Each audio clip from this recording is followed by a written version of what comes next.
On October 17, 1981, Gordon Phelps threaded the final reel of his opening night film through the projector at the Silverton Mining Hall. At 9:42 that evening, the screen went dark mid-frame. The Silverton Mountain Film Festival, scheduled to run 4 days with 23 independent features, never showed another picture. County officials ruled it a simple cancellation due to equipment failure. Case closed within 72 hours.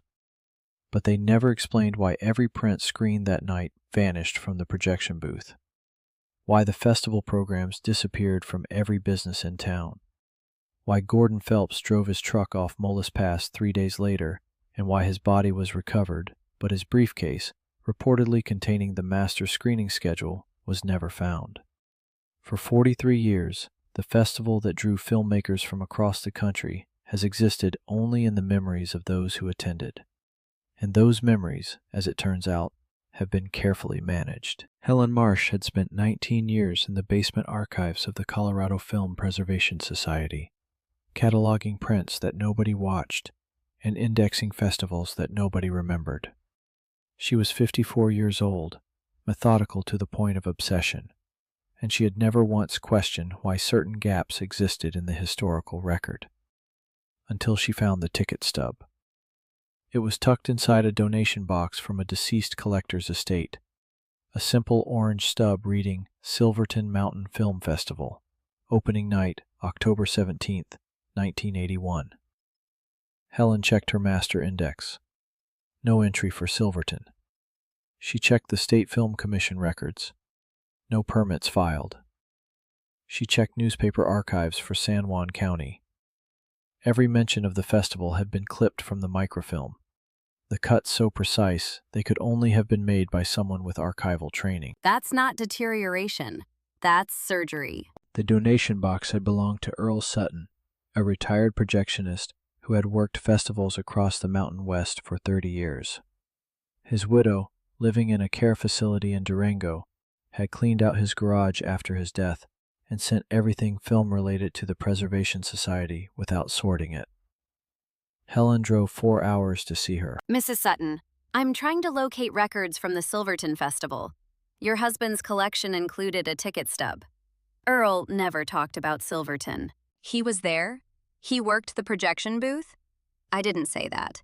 I said he never talked about it. The old woman's hands trembled as she folded and refolded the napkin in her lap. Mrs. Sutton, you should go home, Miss Marsh. Some films weren't meant to be seen. Helen returned to her archives and began working backwards. If the festival existed, there would be traces. Film prints required shipping manifests. Projectors required rental agreements. Venues required insurance. She found the insurance policy 3 weeks later, buried in a box of uncatalogued documents from a defunct regional carrier. The Silverton Mining Hall had been insured for a 4-day cultural event, October 17th through 20th, 1981. The policy listed the event organizer as Gordon Phelps, occupation, documentary filmmaker. The coverage included 23 film prints valued at a total of $64,000. $64,000 for 23 prints.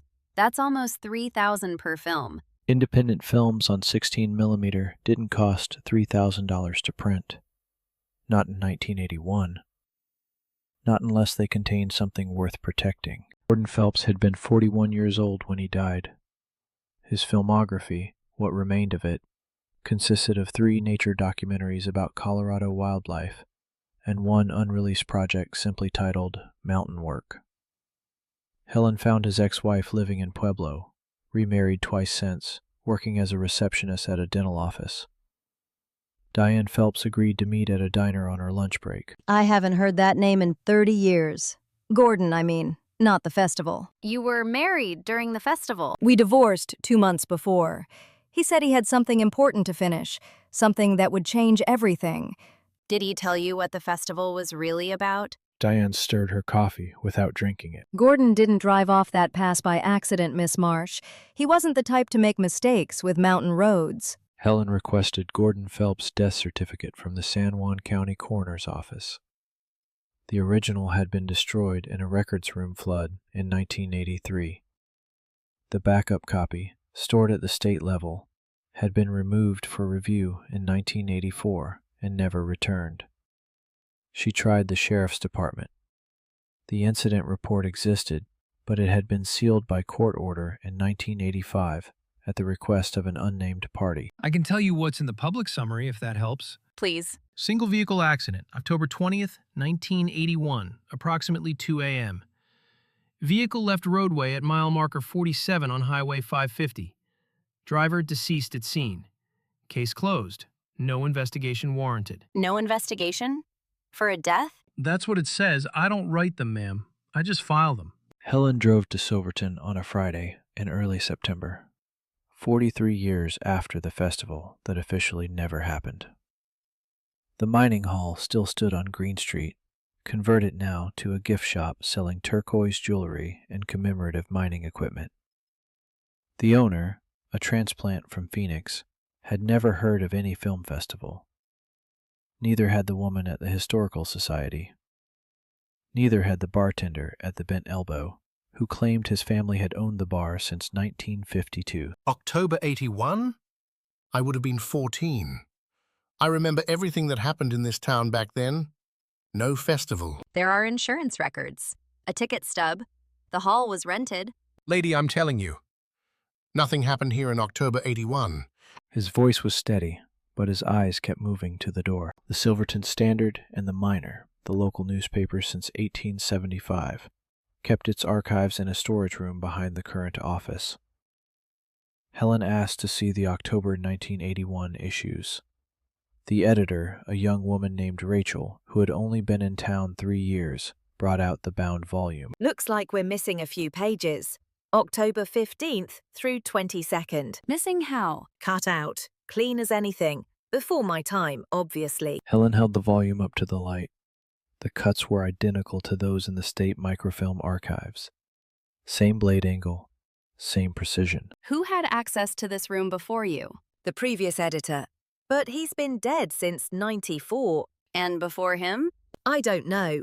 The paper changed hands a lot in the 80s. Helen found a room at the Triangle Motel, a 12-unit establishment on the edge of town that had been operating since 1946. The registration book went back decades. She asked the owner, a man in his 70s named Bill Garrett, if she could see the October 1981 entries. That book got water damaged in '89. Had to throw it out. Just that one book? From 81? Pipe burst right over the shelf. Bad luck. Helen noticed the shelves behind the counter. Every registration book from 1946 to the present sat in chronological order, their spines faded but intact, except for a gap between 1980 and 1982. Mr. Garrett, were you here in October 81? I've been here my whole life. Then you remember the festival. His hand moved to the registration book, covering the gap. Get some rest, Miss Marsh. Altitude can play tricks on memory. Helen couldn't sleep. She sat at the small desk in her motel room, spreading out everything she had collected. The ticket stub, photocopies of the insurance policy, her notes from every interview. The pattern was too consistent to be coincidental. Every physical record of the festival had been systematically removed. Every potential witness claimed ignorance while showing signs of fear. Someone had spent considerable effort erasing 4 days from Silverton's history. But erasure was never perfect. People kept things. People remembered. And people, eventually, talked. She needed to find someone who had actually been in that mining hall on October 17th, 1981. Someone who had seen what was on those 23 films. Gordon, what did you find? The next morning, Helen visited the Silverton Cemetery. Gordon Phelps was buried there, according to the only record that hadn't been scrubbed. A brief obituary in the Durango Herald that mentioned his burial location. She found the grave in the northeast corner, a simple marker with his name and dates. No epitaph, no mention of his work. Someone had placed fresh flowers on the grave within the last week. Supermarket carnations, still wrapped in cellophane. Someone remembers you, Gordon. She photographed the grave and the flowers, then walked the perimeter of the cemetery, reading other stones. 3 plots away from Phelps, she found another marker from October 1981. Thomas Reedy, born 1944, died October 18, 1981. One day after the festival opened. Who were you, Thomas Reedy? Thomas Reedy had been 37 years old when he died. Helen found his death certificate on file at the state level, unlike Phelps. Cause of death was listed as cardiac arrest. No autopsy performed. Next of kin was listed as Margaret Reedy, wife, address in Ouray. Helen drove the 23 miles over Red Mountain Pass, her rental car straining against the altitude. Margaret Reedy still lived at the same address, a small house with a view of the amphitheater. She was 81 years old now and answered the door with a shotgun resting against the frame. I don't talk to reporters. I'm not a reporter. I'm an archivist. I'm trying to understand what happened at the Silverton Festival. Margaret's grip tightened on the doorframe. Then you're worse than a reporter. Go home. Your husband died the night after the festival opened. 1 day after. Thomas had a bad heart. Everyone knew that. Helen didn't leave. She sat in her car outside Margaret Reedy's house for 3 hours, reviewing her notes, waiting. At 4 in the afternoon, the front door opened. You're still here. I have nowhere else to go. That's a sad way to live. Mrs. Reedy, I found a ticket stub. That's all. 1 piece of orange paper that says something happened that everyone claims didn't happen. I don't care about scandals or secrets. I care about the historical record. Margaret walked slowly to the car, leaning on a cane Helen hadn't noticed before. Thomas was a projectionist, like Earl Sutton. They worked together for years. The night of the festival, Thomas ran the second projector. There were 2 projectors? There were 2 of everything. 2 projectors, 2 screens, 2 sets of films. 1 for the audience, 1 for the people who weren't supposed to be there. Helen turned off her car engine. The mountain air was thin and cold, carrying the smell of wood smoke from somewhere down the valley. 2 sets of films. What was on the second set? Thomas never told me exactly. He said it was footage that certain people needed to see. Important people. People who came from far away. Who organized this? Gordon Phelps? Gordon ran the public festival, the legitimate one. The other screening, that was someone else. Someone Thomas called the collector. Did you ever see this collector? Margaret's eyes went distant, focusing on the mountains. Once. He came to our house the night before the festival, gave Thomas an envelope full of cash and told him to forget everything he saw on that second screen. Thomas took the money. We needed it. Our daughter had medical bills. What happened to the money? It was gone the morning after Thomas died. Every cent. Helen drove back to Silverton as the sun dropped behind the peaks. 2 festivals, 2 screenings. 1 legitimate, 1 hidden. The insurance policy had covered 23 films, but Margaret said there were 2 sets. That meant additional prints, uninsured, unrecorded. Films valuable enough that someone called the collector paid cash to ensure silence. She parked outside the mining hall and studied the building in the fading light. It was larger than a typical gift shop would need. The back section, visible from the alley, had no windows. A perfect space for a second screen. You built a theater within a theater, Gordon. What were you showing in the dark? Her cell phone had no signal. A payphone stood on the corner, receiver dangling. She needed to find someone who had been in that second audience. The Triangle Motel's owner, Bill Garrett, was locking up the office when Helen returned. Mr. Garrett, I need to ask you something directly. Were you in the mining hall on October 17th, 1981? I told you, there was no festival. There were 2 screenings, 1 public, 1 private. Which one did you attend? Bill's hand froze on the lock. Who told you that? A widow who's been keeping her mouth shut for 43 years because someone stole the money her husband was paid to stay quiet. Margaret Reedy. You know her. Everyone knows everyone in these mountains. That doesn't mean we talk. Thomas Reedy died of a heart attack 1 day after the festival. Gordon Phelps drove off a cliff 3 days later. How many other people from that night are still alive, Mr. Garrett? Bill's face went pale in the motel's fluorescent light. Not enough. Not nearly enough. Helen followed Bill inside the office. He poured 2 cups of coffee from a pot that had been sitting since morning and handed her one without asking. I was in the public screening. The legitimate one. Documentary about mining history, couple of nature films, one feature that was supposed to be some kind of art piece. Normal festival stuff. But you knew about the other screening. Everyone in town knew. We just didn't talk about it.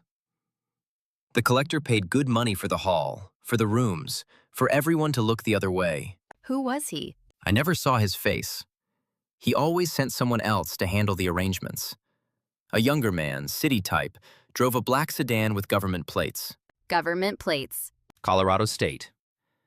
But the way he carried himself, the questions he asked about sight lines and back exits, he wasn't any state employee I ever met. Helen took notes as Bill talked, his words coming faster now that he had started. The private screening was invitation only.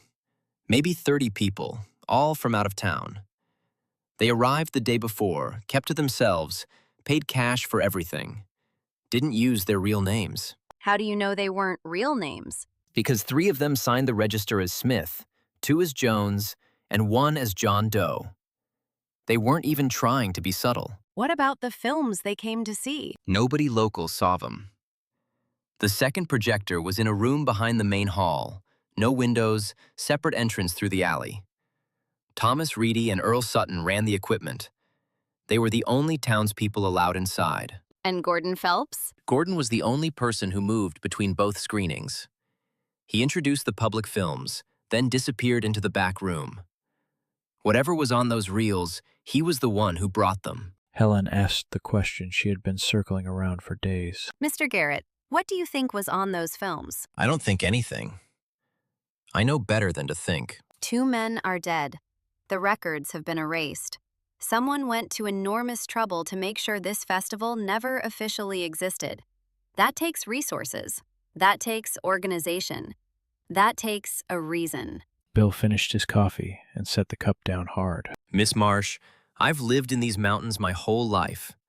I've seen things I can't explain. I've heard stories that would turn your hair white. But I've never seen anything like the fear in those visitors' eyes when they left that private screening.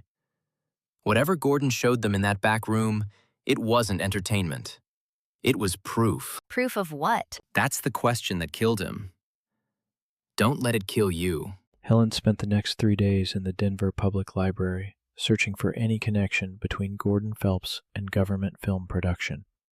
His 3 released documentaries had been funded by small grants and personal investment, but his unreleased project, Mountain Work, appeared in a single reference, a 1979 application for access to restricted federal land in the San Juan Mountains. The application had been denied. The stated purpose? Documentation of historical mining operations for educational purposes. The denial letter, copied in the archive, cited national security concerns. National security. For a documentary about mining. What was really in those mountains, Gordon? She found a second reference to the denied application in a FOIA request log from 1983. Someone else had asked for the same documents. The requester's name was redacted, but the request had been denied on the same grounds. National security. Helen requested the full file on Gordon Phelps' land access application through her Preservation Society credentials.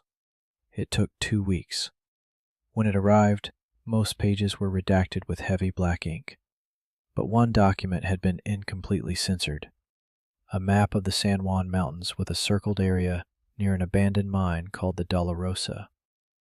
The circle had been crossed out, but the name was still visible. She drove back to Silverton the same day. You're still at this? The Dolorosa Mine. What do you know about it? Bill's face went rigid. Nobody goes to the Dolorosa. Not since before I was born. Why not? It's on federal land. Been fenced off since the 40s.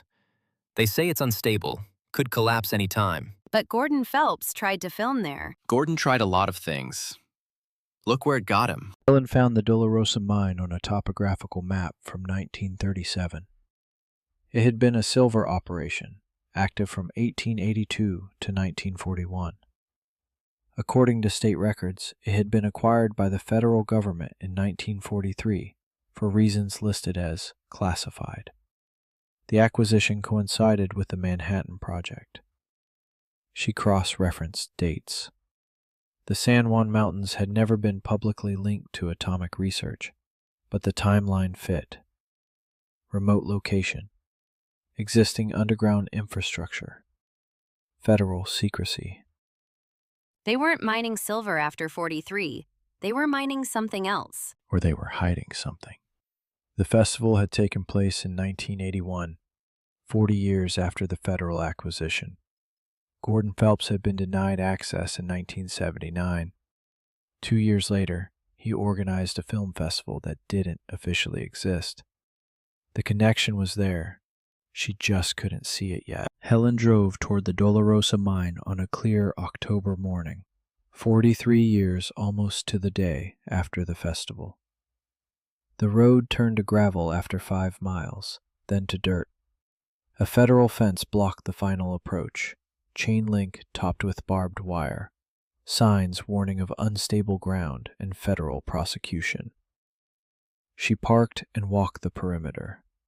The fence extended in both directions as far as she could see, encircling a vast area of mountainside. Through the chain link, she could make out the mine entrance, a dark rectangle cut into the rock, reinforced with concrete that looked far newer than 1941. That's not original construction. That's been maintained. A vehicle approached on the road behind her. She turned to see a white pickup truck with government plates. The driver wore no uniform, but his bearing was unmistakably military. The man stepped out of the truck without haste. He was in his 60s, gray-haired, wearing civilian clothes that fit too well for government issue. This area is restricted. I'm researching a historical film festival. The organizer applied for access to this location in 1979. No film festival ever operated in this area. Gordon Phelps. His application was denied on national security grounds. The man's expression didn't change, but his posture shifted slightly. I'm not familiar with that name. He's buried in Silverton. Died 3 days after his festival opened. Drove off Molas Pass at 2 in the morning. Tragic. Mountain roads are dangerous. His briefcase was never recovered. Neither were the films from his festival.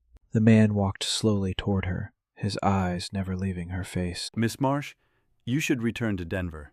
Your archives need you. Helen held her ground. You know my name. I know everyone who takes an interest in this area. Then you know I'm not going to stop. The man smiled, but it didn't reach his eyes. Miss Marsh, whatever you think happened in Silverton in 1981, you're wrong.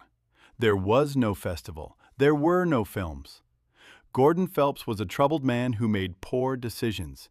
His death was an accident.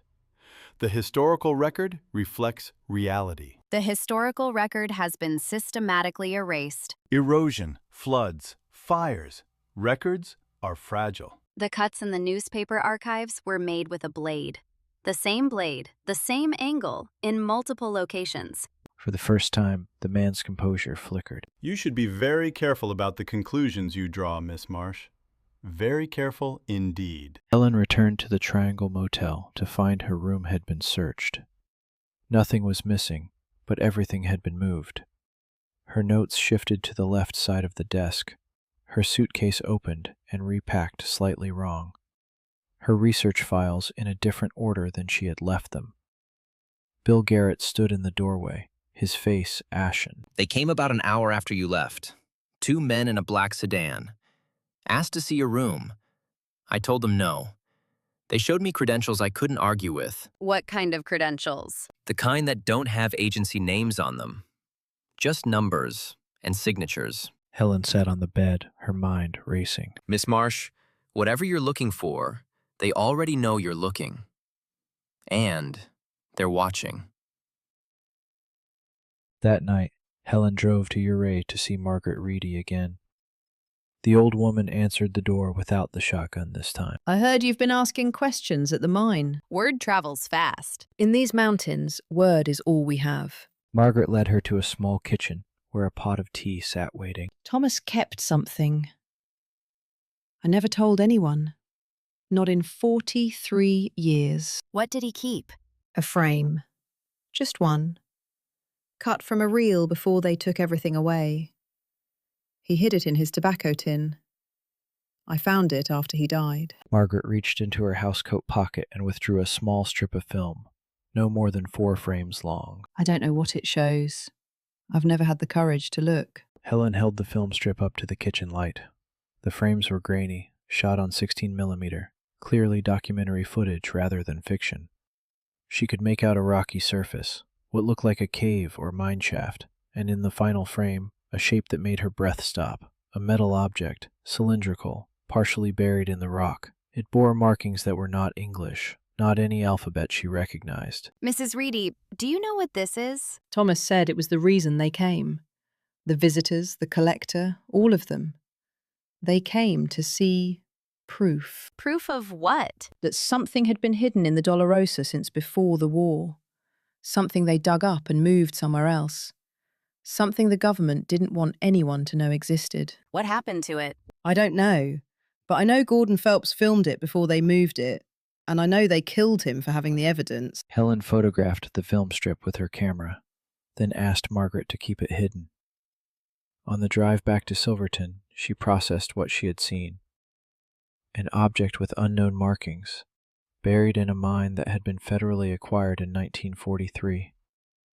Gordon Phelps had somehow filmed it. He had organized a festival to show that footage to specific people. And then he had died. The shape of the conspiracy was becoming clear. Gordon had discovered something in the Dolorosa, something the government had hidden for decades. He had created evidence of its existence. The private screening in 1981 had been his attempt to expose it to people who might act. But someone had found out. Someone had erased the festival. And someone was still watching. Helen pulled into the Triangle Motel at midnight. The following car continued past without stopping. Bill Garrett was waiting in the office. You need to see something. He led her behind the counter to a small storage room she hadn't noticed before. Inside, stacked against the wall, were 3 film canisters. I lied to you before. I didn't throw away the registration book from '81.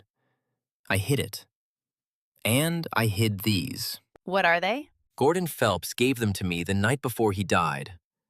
He said to keep them safe until someone came looking.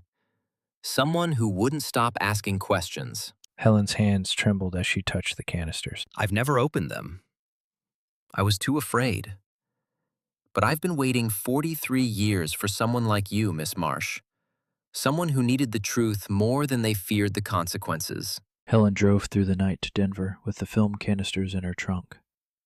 She arrived at the Colorado Film Preservation Society before dawn, using her keys to enter the empty building. The society had a working 16mm projector in their screening room, maintained for educational presentations. She threaded the first reel with hands that wouldn't stop shaking. The footage began with a title card, Mountain Work, Gordon Phelps, 1980. The first sequence showed the exterior of the Dolorosa mine, shot in daylight, the federal fence absent from the footage. Gordon's voice narrated. In July of 1979, I obtained access to the Dolorosa mine through a source who shall remain nameless. What I found inside had been hidden for 36 years. The footage cut to the mine interior, lit by portable lamps. The cylindrical object from Margaret's film strip filled the screen. The footage continued for 40 minutes. The object was 8 feet long, metallic, covered with symbols that resembled no known writing system.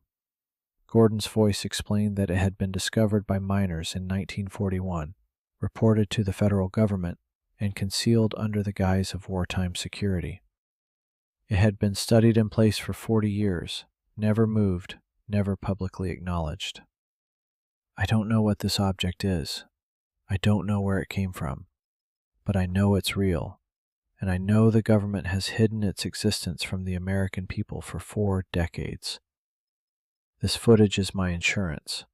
If anything happens to me, the truth will survive. The second reel contained interviews, scientists speaking anonymously, military personnel with faces obscured, former miners who had worked the De La Rosa before the federal takeover.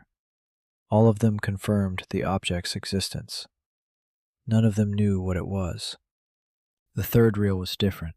It showed the private screening in Silverton, shot from somewhere in the back of the room. 30 figures sat in folding chairs, their backs to the camera, watching the same footage Helen had just seen. When the lights came up, several of them were crying. Others sat in stunned silence. A man at the front of the room stood to speak. This changes everything. This changes the entire foundation of what we know. The question is what we do with it, how we tell the world. The footage cut abruptly. When it resumed, the room was empty. Chairs overturned, film canisters scattered on the floor. Gordon's voice was shaking. They came. Federal agents, I think. They took everyone. They took the prints. But they didn't find these reels. They didn't find the truth. Helen sat in the dark screening room as the final reel ran out, the projector clicking rhythmically. The pieces had fallen into place. Gordon Phelps had documented something extraordinary in the De La Rosa mine. He had gathered an audience of people who might have the power or influence to reveal it. The government had raided the screening, confiscated the evidence, and eliminated Gordon to ensure his silence. The festival had been erased from history because it had almost succeeded in exposing a secret that had been kept for 40 years. But Gordon had been smarter than they knew. He had hidden backup copies. He had trusted Bill Garrett to wait. You planned this, Gordon. You knew they would come for you. You made sure the truth would survive. The door to the screening room opened behind her. Helen turned to see the gray-haired man from the De La Rosa fence. The man walked slowly down the aisle between the seats, his footsteps echoing in the empty room. You're more resourceful than we anticipated, Miss Marsh.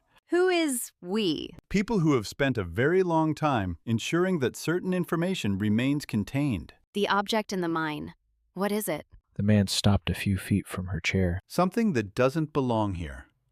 Something that was found in the wrong place at the wrong time. Something that would cause chaos if the public knew it existed. You killed Gordon Phelps to keep it secret. Gordon Phelps made a choice. He chose to expose something that needed to stay hidden. The consequences were inevitable. You erased an entire festival. You destroyed records. You frightened an entire town into silence for 43 years. And it worked. Until you. Helen stood, facing the man directly. I've already made copies of these films. The footage is stored in 3 different locations. If anything happens to me, it goes public. We both know that's not true. You drove straight here from Silverton. You haven't had time. Then stop me. The man studied her face for a long moment. Miss Marsh, you don't understand what you're dealing with. The object in that mine isn't just a secret. It's a responsibility. The people who hid it did so because the world wasn't ready. It still isn't. That's not your decision to make. It was made 60 years ago by people with more authority than either of us. My job is simply to maintain the status quo. And how many people have died maintaining your status quo? For the first time, something like regret crossed his face. More than I'd like to count. Helen reached for the film canister on the seat beside her. Let me tell you what I think happened, because I've spent 6 months putting this together. Gordon Phelps found an anomalous object in a sealed mine. He documented it. He gathered witnesses. He tried to force disclosure.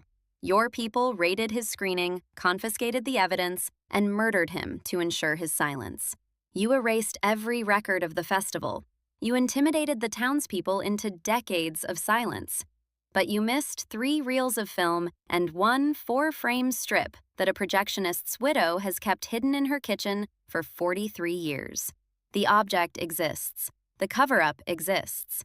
And now the evidence exists in my possession. The man's hand moved toward his jacket. You can kill me, but you can't kill what Gordon started. The truth has a way of surviving. The door behind the man opened. Bill Garrett stood in the doorway, a shotgun leveled at the gray-haired man's back. Step away from her. Mr. Garrett, you've been very patient all these years. I've been scared all these years. But I made Gordon a promise, and I'm tired of being afraid. The man slowly raised his hands. This doesn't change anything. The resources behind this operation are vast. We will find the evidence.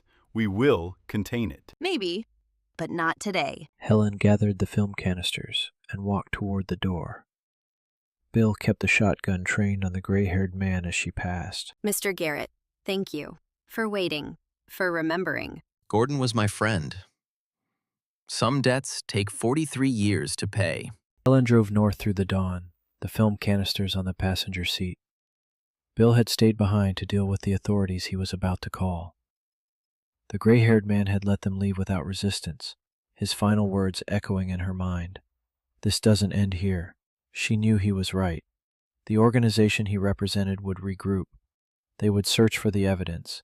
They would try to contain the damage. But for the first time in 43 years, the truth about the Silverton Mountain Film Festival existed outside their control. Gordon Phelps had captured something impossible on film. He had died trying to share it with the world, and now his work would finally see the light. 6 weeks later, the first screenings began. Helen had contacted journalists, academics, documentary filmmakers, anyone who might take the footage seriously. She had made copies, stored them in safe deposit boxes across 3 states, and created a digital archive that could survive any attempt at suppression. The Silverton Mountain Film Festival was finally being documented, not as a mystery, but as a historical event.